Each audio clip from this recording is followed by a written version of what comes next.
fi dibaca panjang. Kenapa kok fi kita baca panjang begitu? Apa tanda panjangnya nih? Nah, perhatikan dulu media gambar di layar.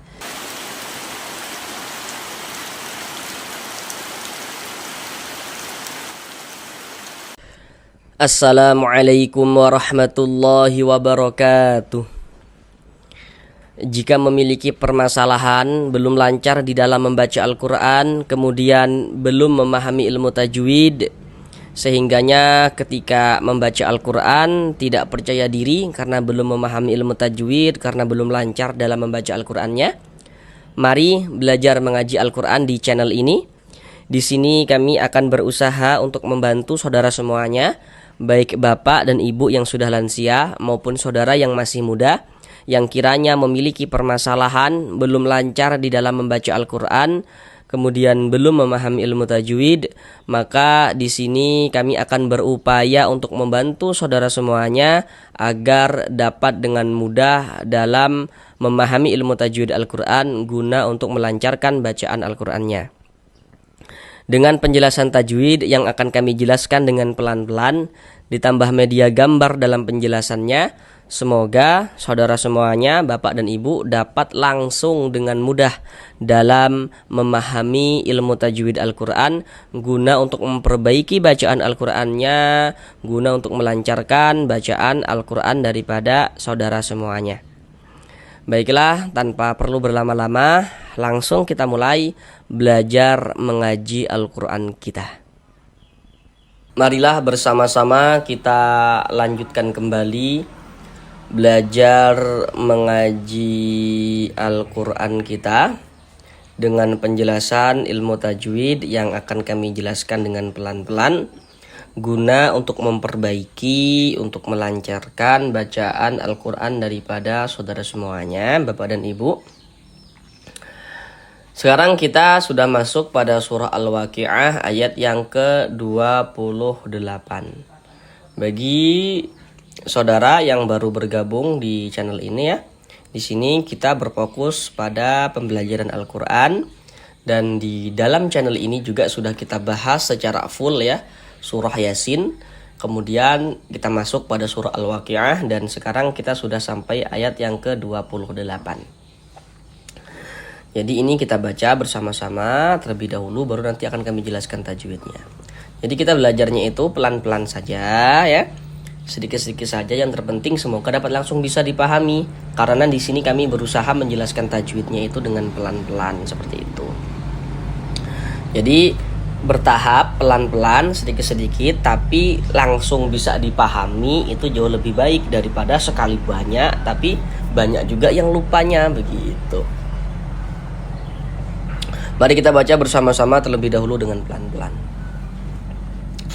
Bismillahirrahmanirrahim.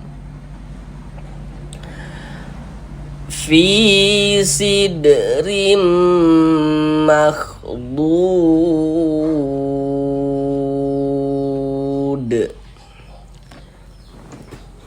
Sekarang mari sama-sama kita bahas tajwidnya dengan pelan-pelan.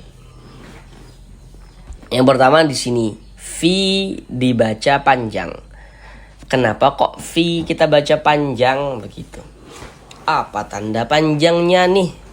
Nah, perhatikan media gambar di layar. Di situ ada rumus mad tabi'i ya. Ada rumus 1, rumus 2, rumus 3.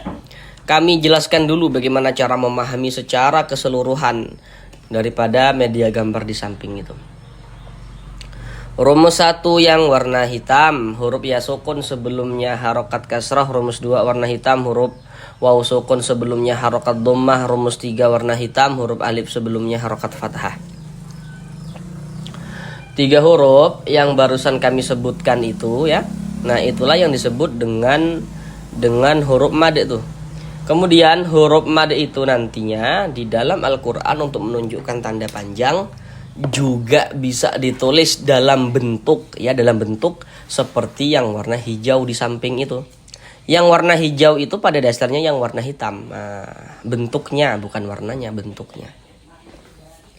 Sedangkan fi ini kita baca panjang terletak di rumus 1 yang warna hitam pembahasannya. Coba perhatikan media gambar yang rumus 1 warna hitam. Di situ kan dapat kita lihat itu ada huruf ya sukun atau huruf ya mati. Huruf sukun dengan huruf mati itu maksudnya sama saja. Ada huruf ya sukun. Sebelum huruf ya sukun di situ dapat kita lihat ada harokat kasroh, baris 1 di bawah huruf harokat kasroh. Nah, kemudian di atas harokat kasroh tuh ada titik-titik di situ. Nah, titik-titik tuh maksudnya itu letaknya huruf yang dibaca panjang. Jadi kalau ada huruf ya sukun sebelumnya ada harokat kasroh, maka huruf yang memiliki harokat kasrohnya kita baca panjang begitu. Rumus 1 yang warna hitam. Nah, jadi selaras sama dengan ini nih. Ini kalau kita mengaji Al-Quran itu kita perhatikan, kalau kita menjumpai ada huruf ya sukun, ada huruf ya ini tanda sukun. Sebelum ya sukun ada ini, ada harokat kasroh nih. Maka huruf yang memiliki harokat kasroh ini kita baca panjang, sehingganya fi kita baca panjang. Ada huruf ya sukun sebelumnya ada harokat kasroh. Huruf yang memiliki harokat kasroh itu kita baca panjang. Huruf sebelumnya tuh yang berposisi sebelah kanan kita. Ini ada huruf ya sukun. Sebelah kanannya mana ini nih? Ada huruf ya sukun, sebelah kanannya ada harokat kasroh. Maka huruf yang memiliki harokat kasroh dibaca panjang. Sebenarnya fi kita baca panjang, mad tabi'i panjang 2 harokat. Fi sid rim. Di sini ada huruf dal, dia sukun. Perhatikan tuh media gambar yang di layar itu. Di situ ada huruf qalqalah itu ada 5. Huruf-huruf qalqalah itu kalau dia sukun pantulkan. Ini huruf dal. Sukun pantulkan. Sid mantul begitu. Dan ini masuk kepada qalqalah kecil, qalqalah sugro. Karena dia berada di tengah kalimat, atau yang lebih mudahnya tuh seperti ini cara memahaminya. Karena dia berada di tengah bacaan kita. Beda ceritanya kalau misalkan kita membaca Al-Quran, kemudian kita berwakaf, berhenti kita tepat di huruf qalqalah, nah itu menjadi qalqalah kubro. Sedangkan ini kan kita tidak berhenti di huruf qalqalah ini, dia di tengah bacaan kita nih. Nah, maka ini adalah qalqalah sugro, qalqalah kecil. Fi sidrim makhdud. Tanwin setelahnya huruf mim. Tanwin bertemu dengan huruf mim. Nah, perhatikan dulu media gambar di layar. Nah, di samping panah tuh, pada media gambar di samping panah itu ada bacaannya ada di situ. Nun sukun garis miring tanwin. Nah, kami jelaskan dulu supaya nanti saudara tuh bisa langsung tahu di mana terjadinya hukum-hukum tajwid itu begitu. Nah, hukum tajwid nun sukun atau tanwin tersebut di mana terjadinya begitu. Jadi kalau kita mengaji Al-Quran, setiap bertemu dengan huruf nun sukun, ingat ya, setiap kalimatnya itu setiap bertemu dengan huruf nun sukun atau bertemu dengan salah satu harokat tanwin. Harokat tanwin atau tanda baca tanwin itu bentuknya ada 3, seperti yang kita lihat pada media gambar di samping itu. Baris 2 di atas huruf fathatain namanya. Baris 2 letaknya di bawah huruf kasrotain, dan yang satunya tuh dhammatain. Pokoknya setiap kita membaca Al-Quran, jika di sana ada nun sukun atau di sana ada tanwin, maka di situ akan terjadi hukum tajwid. Untuk menentukan hukum tajwidnya itu perhatikan huruf setelahnya. Perhatikan huruf setelahnya. Contohnya tuh seperti ini.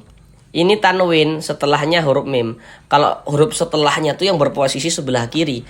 Ini tanwin, huruf setelahnya mana? Sebelah kiri tanwin mana? Sebelah kiri kita mana? Ini huruf mim ini.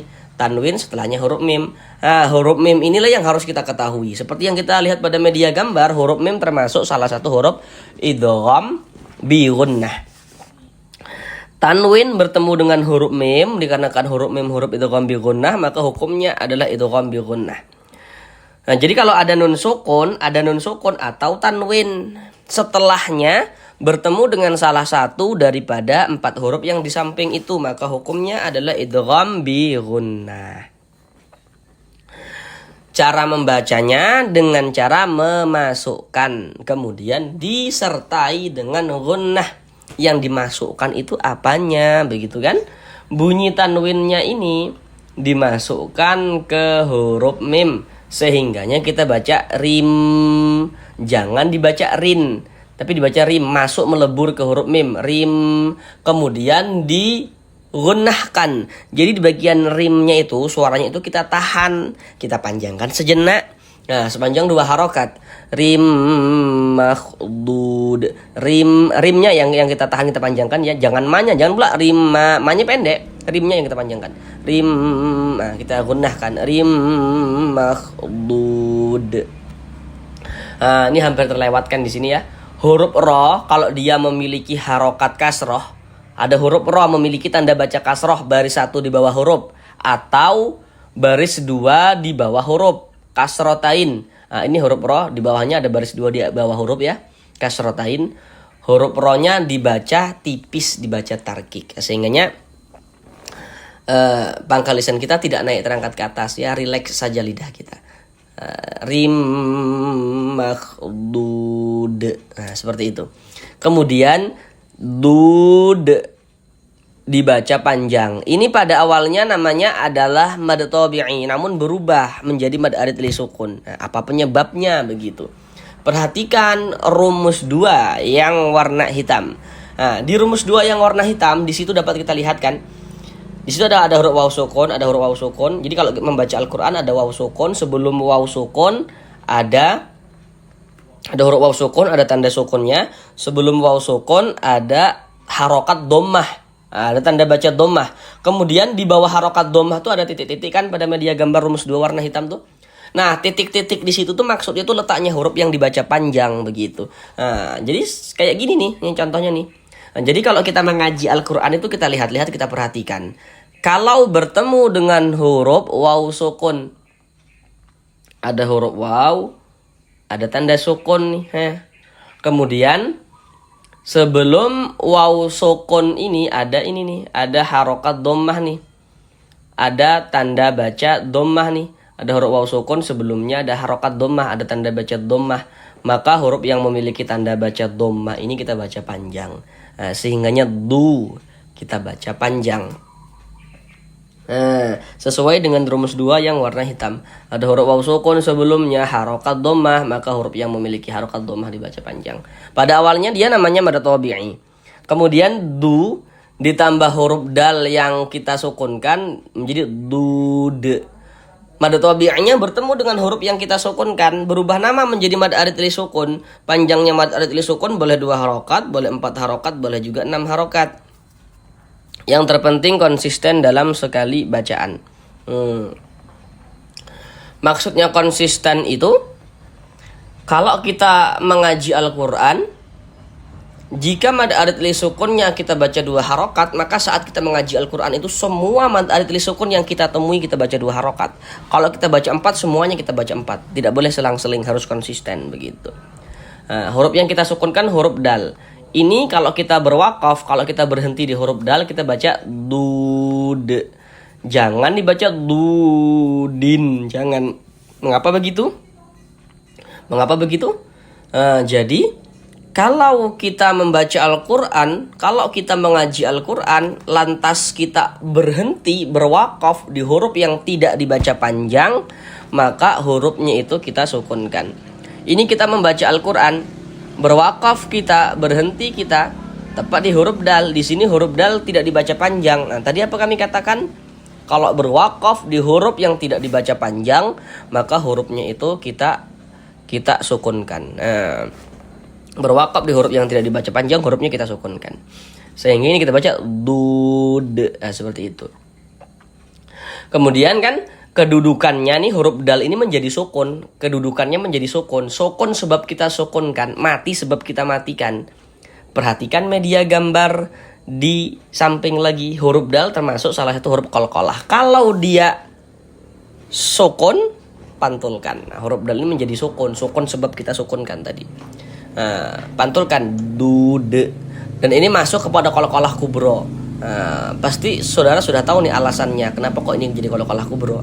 Jadi kalau kita berwakaf ya, berwakaf, kita berhenti, kita tepat di huruf qalqalah, maka menjadi qalqalah, maka menjadi qalqalah kubra. Dud. Nah, seperti itu. Nah, kemudian di sini supaya tidak bingung ya, nanti saudara akan bertanya-tanya begitu. Tadi katanya kalau setiap ada tanwin di situ akan terjadi hukum tajwid. Lah ini kan ada tanwin.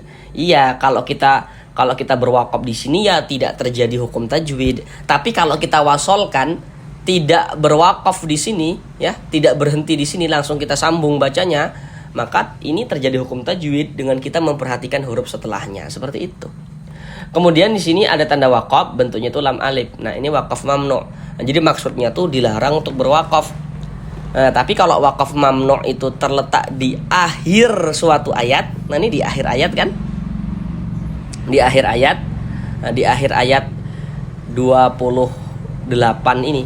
Ya, maka tidak apa-apa kita berwakaf di wakaf mamnu ini karena dia letaknya tuh di akhir suatu ayat. Nah, karena ada keterangan ya bahwasanya Rasulullah itu setiap membaca Al-Qur'an, beliau itu ketika membaca Al-Qur'an, beliau itu berwakaf di setiap akhir ayat begitu. Maka tidak apa-apa kita berwakaf di sini ya, karena letaknya di akhir suatu ayat. Nah, mari kita baca bersama-sama sekali lagi dari awal. Fi sidrim makhdud. Sampai di sini belajar mengaji Al-Qur'an kita. Sampai bertemu di pembelajaran yang selanjutnya. Assalamualaikum warahmatullahi wabarakatuh.